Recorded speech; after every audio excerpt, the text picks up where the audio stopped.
Hello વિદ્યાર્થી મિત્રો, હરમિત ભોજાણી તમારો માનવ ક્લાસીસમાં ફરી હાર્દિક સ્વાગત કરું છું. ચાલો વિદ્યાર્થીઓ, આજે આપણે આ વિડિયોની અંદર આપણે આગળના દાખલા શીખશું. આપણે ગઈકાલના વિડિયોની અંદર ક્વેશ્ચન નંબર 4 થી 8 લગીને આપણે દાખલા શીખ્યા હતા. આઈ હોપ કે તમને સરખી રીતના સમજાઈ ગયા હશે. આજે આપણે આ વિડિયોની અંદર આગળના દાખલા કરશું. જો તમને સરખી રીતના સમજાય અને સરખી રીતના તમને બધી વસ્તુ તમને સમજાઈ જાય અને લખાણ પણ તમે સરખી રીતના લખો અને માર્ક તમને બરાબર હોય તો આપણી ચેનલ લાઈક કરો, સબસ્ક્રાઇબ કરો, જેમ બને તેમ તમારા ભાઈબંધ મિત્રોને પણ શેર કરો કે જેથી ઈ પણ આ બધી વસ્તુનો લાભ લઈ શકે. તો ચાલો આપણે દાખલો લઈશું. દાખલા નંબર 9 જે છે એ આ સંભાવનાનો દાખલો છે. 3 માર્કમાં પૂછી શકે એવો છે. ખાસ કરીને બેઝિક વાળાને બહુ પૂછે છે. તો બેઝિક વાળાઓ ખાસ ધ્યાન આપજો કઈ રીતના લખવું, બરોબર? તો એક પેટીમાં 5 લખોટીઓ અને 8 સફેદ લખોટી અને 4 લીલી લખોટી છે. તો પેટીમાંથી એક લખોટી યાદચ્છિક રીતે બાદ કાઢો તો એની સંભાવના શોધવાની છે. આ 3 પ્રશ્નો છે. તો મેં તમને હંમેશા પહેલા કીધું હતું પેલા કુલ પ્રયત્નોની સંખ્યા લખો સૂત્ર પ્રમાણે. તો આપણે અહીંયા હંમેશા પહેલા લખશું કુલ પ્રયત્નોની સંખ્યા. કુલ પ્રયત્નોની સંખ્યા. તો 5 + 8 5 + 8 + 4. હવે આનો સરવાળો કરવો. 8 ને 5 13 ને 13 ને 4 17. રેડી? હવે દાખલા ઉપર આવી જાવ. તો એમાં પહેલો દાખલો. 3 દાખલા છે.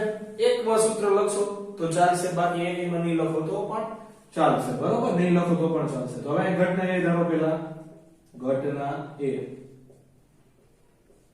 લાલ લખોટી હોય તેની સંભાવના આપણે શોધવાની છે, બરોબર? તો આ ઘટના એ બે ધાર લીધી. હવે ઉદ્ભવતા પ્રયત્નોની સંખ્યા લખવાની છે સૂત્ર પ્રમાણે. ઉદ્ભવતા પ્રયત્નોની સંખ્યા. હવે પહેલી વાત તો એ કે આપણે શેની સંભાવના શોધવાની હતી? લાલ લખોટી. તો લાલ લખોટી કેટલી છે? 5 લખોટી છે. તો અહીંયા 5 આવશે. હવે સૂત્ર મૂકવાનું થશે કે ભાઈ P of A બરાબર ઉદ્ભવતા પ્રયત્નોની સંખ્યા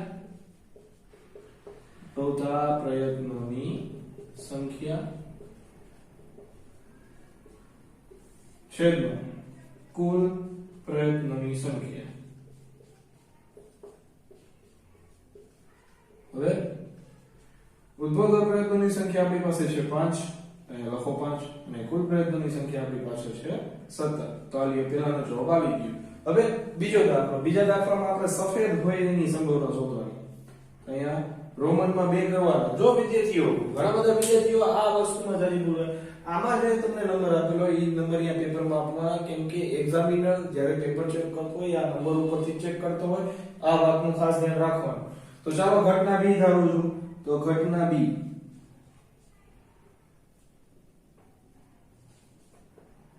સફેદ લખોટી હોય. તો હવે આપણે ઉદ્ભવતા પ્રયત્નોની સંખ્યા લખવાની થશે. ઉદ્ભવતા પ્રયત્નોની સંખ્યા. તો જો સફેદ લખોટી કેટલી છે આપણી પાસે? 8 છે. તો અહીંયા તમારે 8 લખવાનું થશે. તો હવે અહીંયા P of B કરી નાખવાનું. ABCD પ્રમાણે ઘટના લાઈનમાં થતી આવવાની તમારે. હવે સૂત્ર લખવાની નથી જરૂર. ઉદ્ભવતા પ્રયત્નોની સંખ્યા છે 8 અને કુલ પ્રયત્નોની સંખ્યા છે 17. લીલો દાખલો થઈ ગયો, બરોબર? હવે એવી જ રીતના એ ત્રીજો ભરી પાછો. ત્રીજામાં શું કીધું? એ લીલી ન હોય. તો પહેલા હું ઘટના ધારી લઉં છું પછી સમજાવું. ઘટના C. લીલી લખોટી ન હોય, બરોબર? તો ઉદ્ભવતા પ્રયત્નોની સંખ્યા લખવાની. ઉદ્ભવતા પ્રયત્નોની સંખ્યા. તો જો લીલી લખોટી ન હોય એમ કીધું એટલે આ નહીં ગણવાની તમારે. ઈ કેન્સલ માં કરો. આ બે જ ગણવાની. તો 5 + 8 બરાબર કેટલી થાય? 13 થાય. તો ઉદ્ભવતા પ્રયત્નોની સંખ્યા 13 થાય. તો P of C મૂકી દો. ઉદ્ભવતા પ્રયત્નોની સંખ્યા 13 છેદમાં 17. તો લ્યો વિદ્યાર્થીઓ, આ તમારો દાખલો કમ્પ્લીટ થઈ ગયો છે. ખાસ કરીને બેઝિક મેથ્સ વાળા સરખી રીતના જોજો કઈ રીતના લખવાનું છે. 3 માર્કના પેપરમાં આપણે સંભાવનાનો દાખલો પૂછે છે તો આવી રીતે તમને લખતા પણ આવડવું જોઈએ. ચાલો સ્ક્રીનશોટ પાડી લ્યો. તો વિદ્યાર્થીઓ આ છે આપણો નેક્સ્ટ દાખલો. એક ગલામાં 50 ના 100 સિક્કા રૂપિયા, એક ના 50 સિક્કા રૂપિયા, બે ના 20 સિક્કા અને 5 ના 10 સિક્કા. જ્યારે ગલાને ઊંધો કરવામાં આવે ત્યારે પાત્રમાંથી કોઈ એક સિક્કો બહાર કાઢવામાં બહાર પડે તો સમસંભાવી હોય તો સિક્કો રૂપિયા 50 નો સિક્કો હશે, રૂપિયા 5 નો સિક્કો નહીં હોય તેની સંભાવના શોધો. તો વિદ્યાર્થીઓ એક તો ખાસ તમને કહી દઉં, આ દાખલો હમણાં 2023 ના જે હમણાં પરીક્ષા લેવાની એમાં દાખલો પૂછાઈ ગયો છે અને 3 માર્ક નો પૂછાયેલો છે. તો આ દાખલો ખાસ કરીને તમને આવડવો જોઈએ. હા, બીજી વસ્તુ શું છે, અહીંયા આમાં તમને થોડો ચેન્જીસ કરી નાખે. સિક્કો નહીં હોય એવું લખેલું છે તો અહીંયા નહીં કાઢ નાખે, તો સિક્કો હોય એની સંભાવના કરી નાખે. ગમે તે રીતના તમને પૂછી શકે તો પણ તમને આવડવું જોઈએ. બરોબર? તો ચાલો આપણે દાખલો ચાલુ કરી. પહેલા કુલ પ્રયત્નોની સંખ્યા આપણે લખી લઈએ.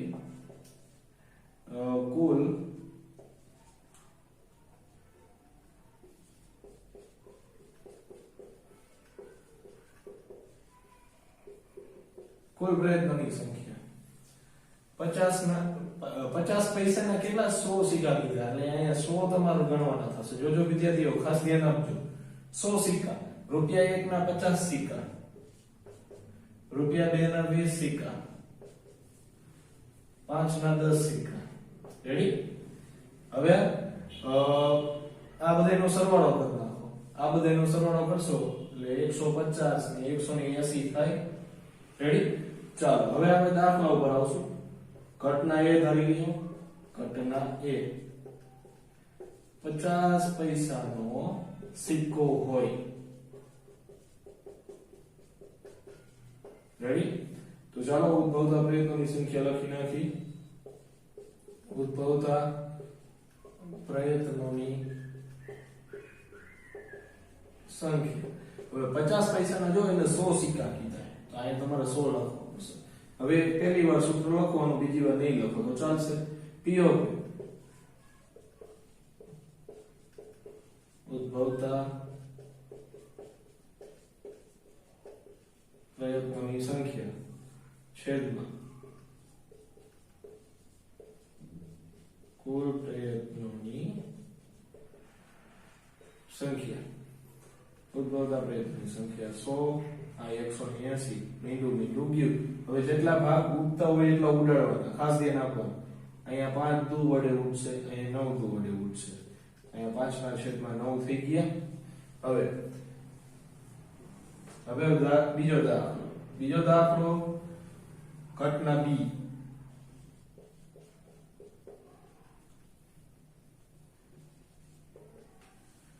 રૂપિયા 5 નો સિક્કો નહીં હોય. રૂપિયા 5 નો સિક્કો નહીં હોય. ઉદ્ભવતા પ્રયત્નોની સંખ્યા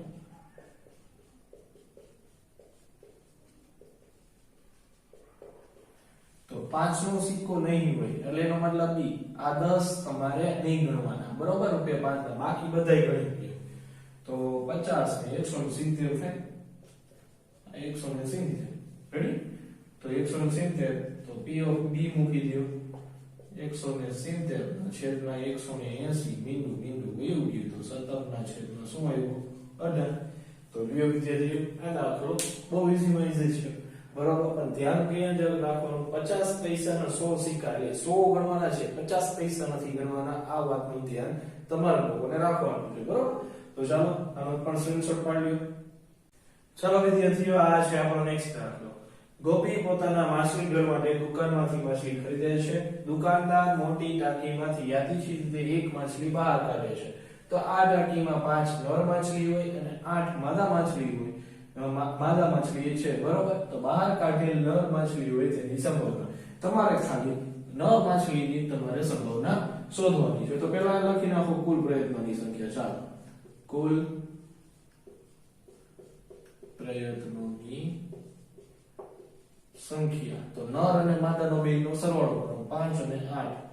5 + 8 બરાબર 13. તમે ડાયરેક્ટ પણ 13 લખી શકો છો. બરોબર? હવે ઘટના ધારી લઈએ આપણે.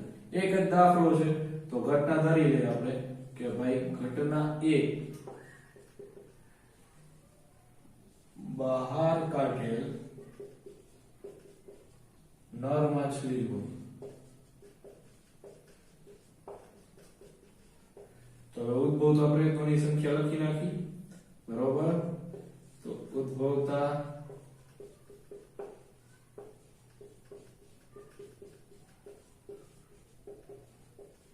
પ્રયત્નોની સંખ્યા.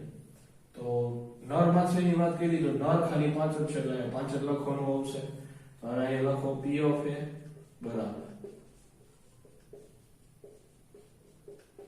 ઉદ્ભવતા પ્રયત્નોની સંખ્યા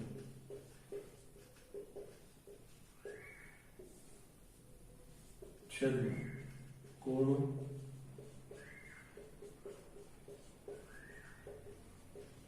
પ્રયત્નોની સંખ્યા 5 ના છેદમાં 13. તો લ્યો તમારો દાખલો કમ્પ્લીટ થઈ ગયો. આની જગ્યાએ તમને માદા પણ પૂછી શકે તો 8 ના છેદમાં 13 આવશે. અને જો તમને બે પૂછે તો આને વારા પ્રતિવારા આવી રીતે દાખલા કરી નાખવાના. ચાલો સ્ક્રીનશોટ પાડજો. ચાલો વિદ્યાર્થીઓ, આ છે આપણો નેક્સ્ટ દાખલો. વિદ્યાર્થીઓ, આ દાખલો પણ મોસ્ટ લેન્ધી છે. ખાસ કરીને બેઝિક મેથ્સ વાળા માટે 4 માર્કમાં પૂછાઈ શકે એવો છે. આવી રીતના 4 વસ્તુ તમને પૂછાય, બરોબર. હવે તકતી એક રમતમાં ગોળ ફરતું એક તીર રાખેલું છે. આ તકતી છે, એમાં એક ગોળ ફરેલું આ તીર રાખેલું છે. તે 1 2 3 4 5 6 7 8 માંથી કોઈ એક સંખ્યા પછી નિર્દેશ કરતું અટકે છે. અને આ સમસંગોઈ પરિણામો સોલ્વ. આ 4 દાખલા છે. આપણે 4 દાખલા કરવાના છે. તો હવેથી પહેલા હું કુલ પ્રયત્નોની સંખ્યા અહીંયા લખી નાખું છું. કુલ પ્રયત્નોની સંખ્યા. તો 8 તકતી આપેલી છે તો અહીંયા 8 જ થશે. હવે પહેલા ઘટના A. ઘટના A માં તમને શું કીધું છે? 8 તરફ નિર્દેશ કરે. 8 તરફ નિર્દેશ કરે. પછી હવે એમાં ઉદ્ભવતા પ્રયત્નોની સંખ્યા પહેલા લખો. ઉદ્ભવતા પ્રયત્નોની સંખ્યા. હવે આખી તકતીમાં 8 રો તો એક જ છે કે 8 તરફ એટલે કે 8 રો એક જ છે. તો અહીંયા ઉદ્ભવતા પ્રયત્નોની સંખ્યા 1 થશે. 8 તરફ નિર્દેશ કરે એટલે 8 ના તરફ જ કરે છે, બીજા એક તરફ નથી કરતો. એટલે 8 રો એક જ છે એટલે અહીંયા ઉદ્ભવતા પ્રયત્નોની સંખ્યા 1 આવશે. હવે સૂત્ર લખવાનું, એકમાં લખવાનું, બાકી કે નહીં લખવાનું, બરોબર. તો ઉદ્ભવતા પ્રયત્નોની સંખ્યા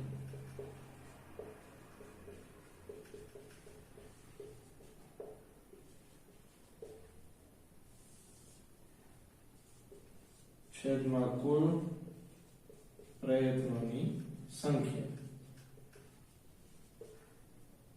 તો 1 બે કુલ પ્રયત્નોની સંખ્યા 8. પેલો દાખલો કમ્પ્લીટ થઈ ગયો. હવે બીજો દાખલો. અયુગ્મ સંખ્યા તરફ નિર્દેશ કરે. તો એ ઘટના B થાય. ઘટના B અયુગ્મ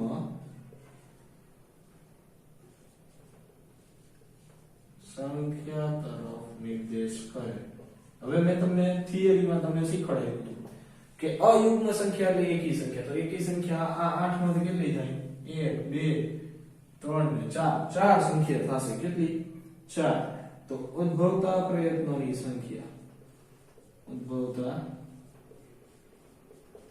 પ્રયત્નોની સંખ્યા બરાબર 4. તો P of B બરાબર, તો 4 ના છેદમાં 8 થઈ જાય. ઉપર નીચે ભાગ ઉડાડો તો અહીંયા 2 વૈધા એટલે કે 1 ના છેદમાં 2 જવાબ આવશે. હવે ત્રીજો દાખલો. ત્રીજા દાખલામાં તમે શું કીધું? 2 કરતા મોટી સંખ્યા તરફ નિર્દેશ કરે. લખો ઘટના C. 2 કરતા મોટી સંખ્યા તરફ નિર્દેશ કરે. બરોબર. ઉદ્ભવતા પ્રયત્નોની સંખ્યા. હવે જો વિદ્યાર્થી શું કીધું એ ખાસ ધ્યાન રાખજો. 2 કરતા મોટી, 2 કરતા એટલે પહેલી બીજી નહીં ગણવાની, બાકી બધી ગણ લેવાની. બરોબર. બાકીની બધી ગણ લેવાની થશે એટલે કુલ ટોટલ કેટલી? 6 સંખ્યા થઈ છે. તો 2 કરતા મોટી કુલ ટોટલ 6 સંખ્યા છે. તો એ 6 સંખ્યા લઈ લેવાની. હવે P of C મૂકી દો. ઉદ્ભવતા પ્રયત્નોની સંખ્યા 6 છેદમાં કુલ પ્રયત્નોની સંખ્યા 8. ઉપર નીચે ભાગ ઉડાડો. 3 દુ અને 4 દુ તો 2 2 ગયા બરાબર 3 ના છેદમાં 4 જવાબ આવે. હવે ચોથો દાખલો. ચોથા દાખલામાં તમને શું કીધું? 9 કરતા નાની સંખ્યા તરફ નિર્દેશ કરે.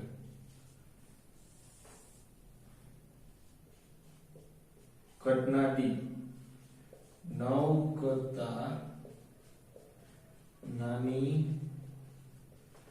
સંખ્યા તરફ નિર્દેશ કરે. એટલે કે ઉદ્ભવતા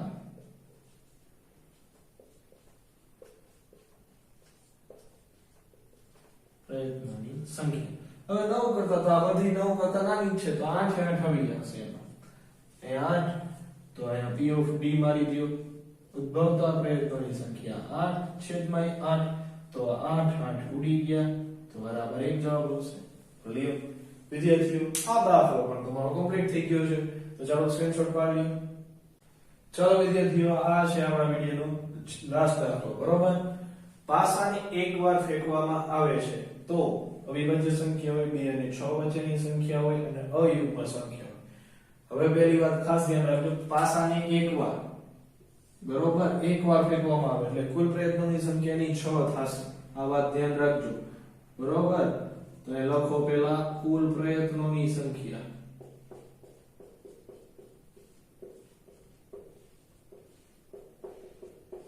કેમ 6? કેમ કે પાસાની કુલ ટોટલ 6 બાજુ હોય છે એટલે. હવે પેલો દાખલો. ઘટના A અવિભાજ્ય સંખ્યા હોય. અવિભાજ્ય સંખ્યા હોય તો અવિભાજ્ય સંખ્યા હોય ત્યારે ઉદ્ભવતા પ્રયત્નોની સંખ્યા. ઉદ્ભવતા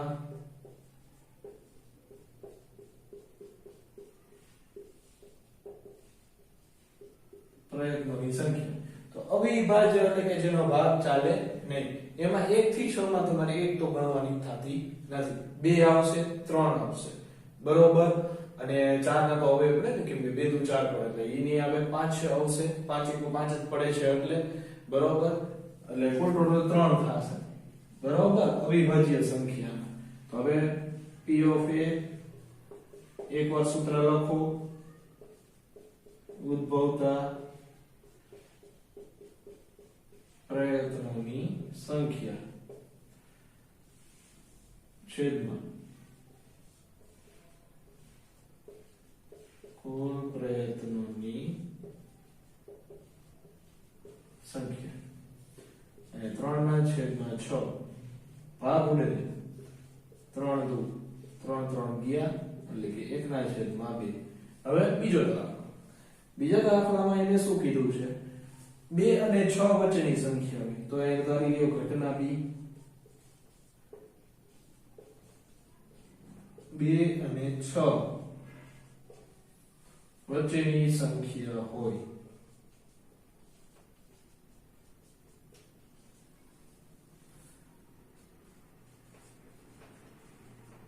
તો ઉદ્ભવતા પ્રયત્નોની સંખ્યા.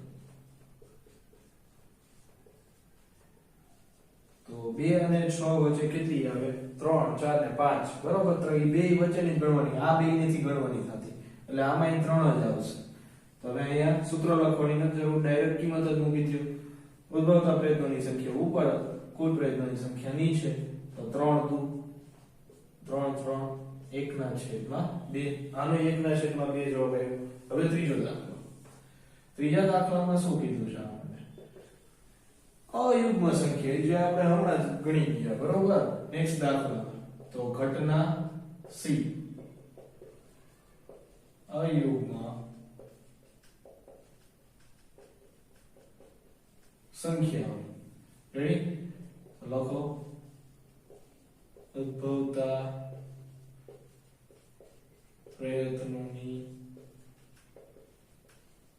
સંખ્યા. હવે અયુગ્મ સંખ્યા એટલે એકી સંખ્યા તો 1 3 ને 5 જ આવશે. બરોબર, એમાં 3 જ આવશે. તો હવે અહીંયા p ઓફ c 3 ના છેદમાં 6 3 2 3 3 ગયા અને 1 ના છેદમાં 2. તો આ થઈ ગયો તમારો દાખલો કમ્પ્લીટ. હવે તમને એમ થતું હશે કે સર આમાં તો બધાયના જવાબ સેમ સેમ આવ્યો. તો વિદ્યાર્થીઓ ખાસ કરીને તમે પહેલી વાર સંભાવનાનું ચેપ્ટર શીખો છો તો તમને ખાસ એક તમને સૂચના દઈ દઉં, કોઈ પણ દાખલાના જવાબ બેયના સેમ સેમ આવતા હોય તો મૂંઝવવાનું થતું નથી. બરોબર? તો ચાલો આજનો આપણો આ વિડિયો આપણે અહીં એન્ડ કરશું. તો ચાલો વિદ્યાર્થીઓ, તમને આપણા આ વિડિયોની અંદર જો તમને સરખી રીતના શીખવા મળ્યું હોય અને સરખી રીતના સમજાવવું હોય તો આપણી ચેનલને સબસ્ક્રાઇબ કરો, લાઈક કરો અને જેમ બને તેમ વધુમાં વધુ શેર કરો કે જેથી બાકી બીજા બધાને પણ આ બધી વસ્તુનો લાભ મળે. તો આપણે નેક્સ્ટ વિડિયોમાં નેક્સ્ટ દાખલા સાથે મળશું. જય હિન્દ, જય ભારત.